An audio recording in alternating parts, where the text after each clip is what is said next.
यहाँ पे आप लोग देखो बेटा, धीरे समझना, ए बी सी डी क्या गिवन है, ए बी सी डी एक पैरेललोग्राम है और यहाँ पे एक पॉइंट ई है, यहाँ पे एक पॉइंट क्या है ई, तो ई जो है मिड पॉइंट है किसका, बी सी का मिड पॉइंट है, ये गिवन में जो पहली लाइन दे रखी है क्या है गिवन में, ठीक है। और आगे देखो बेटा ए ई और डी सी को आगे बढ़ाया गया तो किस पॉइंट पे मिलता है, एफ पे मिलता है। हमें क्या प्रूव करना है, हमें प्रूव करना है डी एफ इक्वल में क्या प्रूव करना है, 2 मल्टीप्लाई में सी डी प्रूव करना है, ये प्रूव करना है। अब देखो हमें कैसे प्रूव करते हैं, यहाँ पे प्रूफ लगा देते हैं, क्या लगा देना है, प्रूफ। अब प्रूफ में क्या करना है, हमें इन दोनों ट्रायंगल को ले लेना है। तो कौन सा ट्रायंगल है ये, ए बी ई, पहले कौन सा ट्रायंगल है बेटा, ट्रायंगल ए बी ई, और दूसरा कौन सा ट्रायंगल है, यहाँ पे बताना, दूसरा है सी एफ ई, दूसरा कौन सा है, सी एफ ई है। अच्छा एक बात बताओ आप लोग कि इसमें मान लेते हैं ये एंगल x है और ये कौन सा है y, तो बताओ ये वर्टिकल अपोजिट एंगल है, तो एंगल x बराबर क्या हो जाएगा, एंगल में y, क्यों, क्योंकि कौन सा एंगल है, वर्टिकल अपोजिट एंगल है। कौन सा एंगल है बेटा, ये वर्टिकल अपोजिट एंगल हो गया। इतना कोई डाउट है, नहीं डाउट है।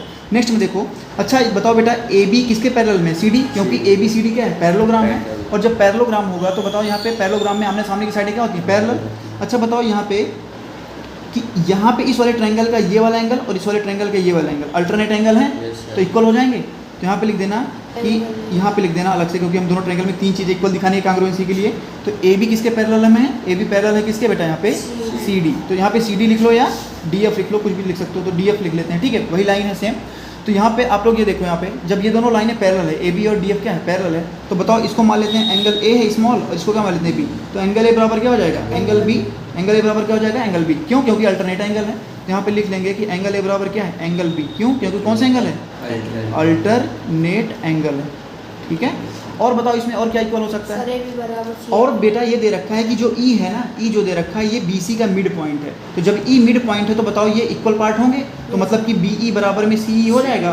तो यहाँ से गिवन में ही दे रखा है कि बी ई इक्वल क्या दे रखा है, सी ई, क्यों, क्योंकि ई जो है मिड पॉइंट है। तो यहाँ पे लिख देना नेक्स्ट में बी ई इक्वल में क्या हो जाएगा, सी ई हो जाएगा, क्यों, क्योंकि ये क्या है, गिवन, क्या है ये गिवन, क्योंकि ई मिड पॉइंट है इसका। यहाँ तक समझ में आया।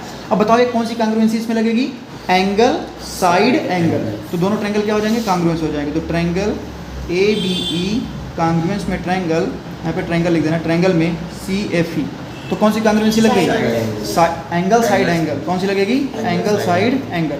और बताओ यहाँ पे कांग्रुएंस करेस्पॉन्डिंग पार्ट ऑफ कांग्रुएंस ट्रायंगल, मतलब सी पी सी टी जिसे बोलते हैं। तो यहाँ पे सी पी सी टी से बताओ यहाँ पे ए बी और इसका सी एफ बराबर हो जाएगा, तो ए बी बराबर क्या हो जाएगा, सी एफ, किससे हो गया ये बेटा, C P C T. C P C T क्या होता है, corresponding part of congruent triangle, मतलब कि जब दो ट्रायंगल के करेस्पॉन्डिंग पार्ट, मतलब इक्वल जो भाग होते हैं वो क्या हो जाते हैं, आपस में बराबर हो जाते हैं, जो उसके करेस्पॉन्डिंग पे हैं, मतलब लोकेशन सेम होनी चाहिए, ठीक है। अब जब से ये दोनों इक्वल हो गए, अब बताओ आप लोग बेटा यहाँ पे डी ई, अच्छा आप लोग बताओ डी एफ बराबर कितना दे रखा है, डी एफ बराबर दे रखा है डी सी और प्लस में सी एफ है कि नहीं है, तो लिख सकते हो डी एफ इक्वल कितना दे रखा है, दोनों को ऐड कर देंगे। तो डी एफ यहाँ पे देखो अकॉर्डिंग टू क्वेश्चन में देखो यहाँ पे डी एफ बराबर क्या हो जाएगा, डी सी और प्लस में क्या हो जाएगा, सी एफ हो जाएगा।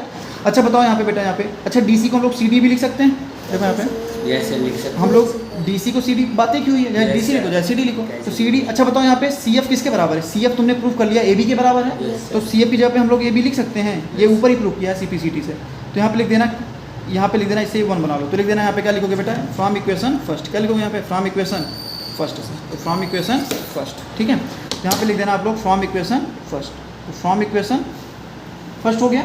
अच्छा बताओ यहाँ पे सी डी है, और बताओ ए बी किसके बराबर है, सी डी के, क्यों, क्योंकि पैरेललोग्राम में आमने सामने की साइडें क्या होती हैं, बराबर होती हैं।